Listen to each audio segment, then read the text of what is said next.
Hi there traders, welcome back to Pure Technicals. We're going to move on to trading triangles today. I did mention in the last lesson that we'd begin to use these shapes that we find up here on the menu. Now trading triangles is probably my personal favourite way to trade. You can trade them on larger or smaller time frame charts. This is actually the 15-minute chart. When we're doing things like price action analysis, as I've stated before, you want to stick to no lower than the 4 hour really. So we've got the 4 hour, the daily and the weekly. They're all good for price action signals, but when we're using things like triangles, we can use them for scalping and long term trading. I prefer to use them for smaller time frames like the 15-minute or the 5-minute chart, but as I said, they work on any time frame. We're going to start here with this picture here on the 15 minutes. This is Euro JPY chart, like I said, 15-minute chart. In this picture here I can see 3 or 4 different triangle setups, and saying that, you can probably see that they're not that easy to spot on your charts until you actually know really what you're looking for. It's easier to see them when they're actually happening rather than to look back into the past and see them. But if you look here, we have what's known as a bearish descending triangle.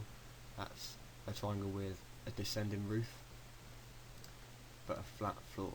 So you can see twice with this bar here and this bar here, both rejected this level of support, but the top, the roof, was coming down constantly until eventually it broke through. It came back to the trend line and it continued down. That's actually quite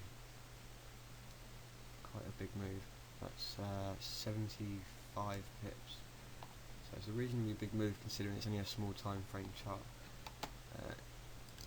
To make this a bit clearer to view, we can use this triangle tool. Click one dot there, one dot down support, and the final dot over here. We should have a triangle formation. So as I stated before, you can trade these not when they hit the top trend line, but instead when they break the lows. So the lows would have been here, this level of support, 133.54. It's probably more like 133.550 because it'd probably be a psychological level. As you can see, it's quite significant. It's come up here. After breaking, it's hit this as resistance. Old support becomes new resistance. It's come up, touch this, and it's continued back down. So you can see it's quite a significant level. I'm just going to change the colour on this so you can see it a bit clearer. There you go. So now we can see clearly the descending roof of this triangle and the flat floor. You don't want to trade these when they get to the top, like I said before. You want to trade them on a break. So to trade them on a break, the best way to do it is probably after you've spotted this triangle, you take the lows and you set an order. In this case, with it being a bearish descending triangle, we're going to set a sell order. So go on pending order, obviously pick your lot size. We're looking for a sell limit, and you type the price. You want to go a bit lower than the actual break in case price does come down and touch it and reject it, and you're not going into minus figures. You want to make sure it's probably broken before you actually get into this trade. So if it was 133.55, realistically you want to wait till it breaks below 500. So you can see if I put it down to 500, there would definitely be a break of that triangle at this level, and then of course you'd catch the majority of this move. Now you know that this descending roof is holding the price action, so if you were going to enter a trade here, you could set your stop loss for anywhere above the edge of this triangle. So if you came in on this break here, you know that this descending roof is going to hold the price. The chances are the price isn't going to go back above that before the price moves down. So you can place your stop loss anywhere up here above the descending roof of the triangle. You can find things like this pin bar here, where you can see clearly that it's rejected a level of support or resistance, and that would probably be a very good place to put it, because the chances are that level is going to reject and the roof of the triangle will hold it. Now there's just one more thing I want to mention before we move on to the ascending triangles. Sometimes you'll see these triangles, obviously much larger ones than this. You'll see the price hit the bottom quite a few times, and eventually the triangle may break up out of this line, out of this descending line, and that might cause you to exit a trade thinking that the triangle's broken and the signal wasn't accurate. It's not normally the case. What actually happens is you get the banks that are buying and the big guys that are buying down here on this flat level of support. If the people that are selling that are causing this triangle formation to happen, if they're selling but they can't break this level of support here, for instance, when we have a line like this resistance up here, the people that are selling know that the people who are buying, their take profits are probably going to be at a level of near-term resistance, and they know that. With big banks and hedge funds and large traders being mostly day traders, not overnight traders, they know that wherever their take profits is for these buy orders, it's going to be relatively close. So sometimes you'll see price break out of this triangle and come up to a level like this, resistance here, and the sellers actually come out of the market and let the buyers come up, hit this level of resistance, hit the take profit orders, and when they do, they trigger their sell orders, and eventually the price does break down. So you may see a triangle formation like this. You'll see it as it's forming, price will come up, hit resistance, that will trigger the big banks, buy, take profits, the buyers get out the market, they sell their large positions, and it also fulfills the sell orders from the people that were originally selling, which created this. That massive dump of the currencies is usually what creates the break. So you may think that the actually invalid. This usually isn't the case, so keep an eye out for that to happen. Realistically, if you were going to get out the trade, you would wait for it to break highs. So if you did see it break the descending roof, you would just try and come out when you see it break above the very high of this triangle, and that would be confirmation that this triangle is now invalid and it's definitely time to be getting out the market. I'm just going to move over here to the opposite type of triangle, and that is this one here. I'll mark it with this first and you can see we have a rising floor and we have a flat roof. I'm just going to get rid of this moving average a minute, make things a bit easier. Right, so we have again the flat side. With these triangles the market usually breaks the flat side. It won't break the angled side, whether it's a bearish descending triangle like this one here or a bullish ascending triangle like this one here. I'll mark this one with a triangle.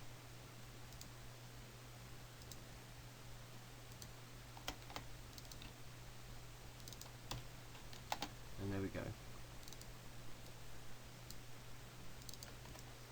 Now it'd be exactly the same as trading the bearish descending triangle. You would wait for a break above. You can see this break was massive. You'd wait for this break above the floor, the roof, sorry, and you would either trade on that break or you would have a buy order set for that break. Again, you wouldn't have it set exactly on the floor, you'd have it set a tiny bit up, so you can make sure that it's absolutely broken before your trade is executed. Now once again, this stop loss is going to be below the roof, or ideally, as mentioned a minute ago, if you can, you want it to be, on this case, below the very low of where the triangle started. So that would actually be, there is the very low. Your stop loss would be just below here. You can actually see here there was a level of support. That would be really ideal if you could have it just below there. It just gives the your trade a bit more breathing space, and it makes sure you're not going to get stopped out of the market when you're actually in a good trade. There's nothing worse.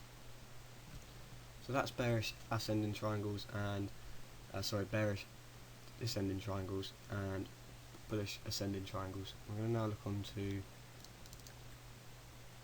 equal triangles, or otherwise known as pennants, and they look like this. You have a long move up, a strong move up like this one here, and then you'll have this consolidation phase at the top of that move up, where the price goes like this, and it forms this equal triangle, this pennant.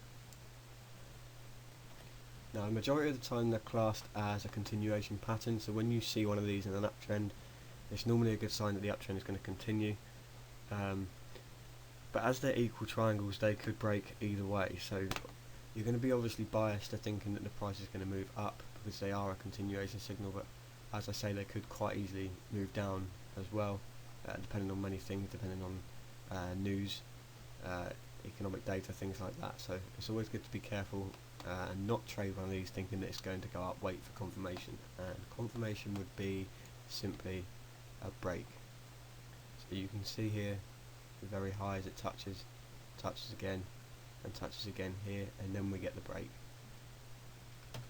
Now, as you can see, to be completely safe, rather than trading right here the second the triangle broke, you could use the highs, which is here, and that would make absolutely certain, because when the price came up it hit this level of resistance, it couldn't break, and that's why it went into consolidation.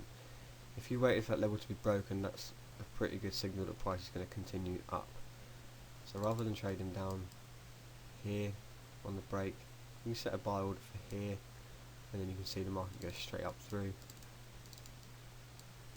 and you've actually traded a break of resistance as well as a break of the triangle, so it'd be a very reliable signal to trade from. Now, as before, if you did enter a trade here on highs, your stop loss would of course be on lows. That way, if the price did come down, it would break absolute lows, and it would definitely be an invalid signal before your stop loss got you out of the market. And also, as I've said again in the past, your take profit order would be next support resistance. So to find this, obviously to the left of the chart here you can see there's no price action, so you'd have to zoom out, find the lows. It looks as if it's actually been quite a while since these levels were broken. Okay, so back here you can see next support would have been, next resistance would have been 163. We go back to our triangle now. Before moving back to the triangle, just going to go back to the daily chart, zoom out, and you can see the high it reached here at 1.62 600. If you come back on the daily chart, you can see twice here. Back in September 2012 we had a touch here and a touch here, so that would be a good line to mark your take profit. It's about 200 points up from the original entry, so it's quite a big move. That would be your next level of resistance, and that would be your take profit. And then if you go back to where our triangle was, you can see that that level is pretty much exactly where it did hit, so that would have been a very good take profit order. I think the actual level was more like 162 500, around that sort of level. Again, a psychological level, so with even a tiny bit of knowledge on support and resistance, you would know that 1.62 500 would be a good level to place your take profit, and like I said, as you can see here, that's exactly where it reached. Well, that just about clears up the video on triangles. If you want to learn more on chart patterns, there is a chart patterns section in the advanced strategies that will be recorded soon, that has things like rising and falling wedges, flags which are roughly the same as these, Gartley patterns, butterfly patterns, various different chart patterns that you can learn. They're far more advanced than these, especially the Gartleys and the butterfly patterns. I hope this video can help, and I look forward to seeing you then.